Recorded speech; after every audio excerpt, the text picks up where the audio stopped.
36,00,000 అది ఒక నెంబర్ కాదు. అది ఒక మనిషి జీవితంలో ఉండే ఒక ప్రశాంతమైన నిద్ర. అప్పు అనేది డబ్బు సమస్య కాదు. అది మనసు మీద వేసే టైం బాంబ్. ప్రతి నెల కట్టే ఈఎంఐ కాదు నొప్పి. ప్రతి నెల లెక్కేసే వడ్డీ కాదు భయం. కానీ ప్రతిరోజు ఉండే ఒత్తిడి, అది నిజమైన భయం. చాలామంది అంటారు ఇది నా బాధ్యత అని. కానీ లోపల మాత్రం భయంతో ట్రేడింగ్ చేస్తారు. భయం ఉన్న చోట లాజిక్ బయటికి వెళ్ళిపోతుంది. డిసిప్లిన్ నిద్రపోతుంది.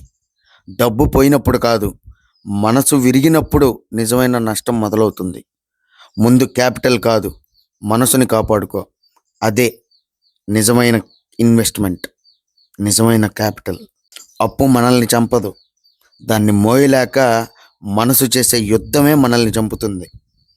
మార్కెట్ క్లోజ్ అవుతుంది, కానీ మనలో ఉండే ఒత్తిడి క్లోజ్ అవ్వదు. Save your mind, then trade. Bye.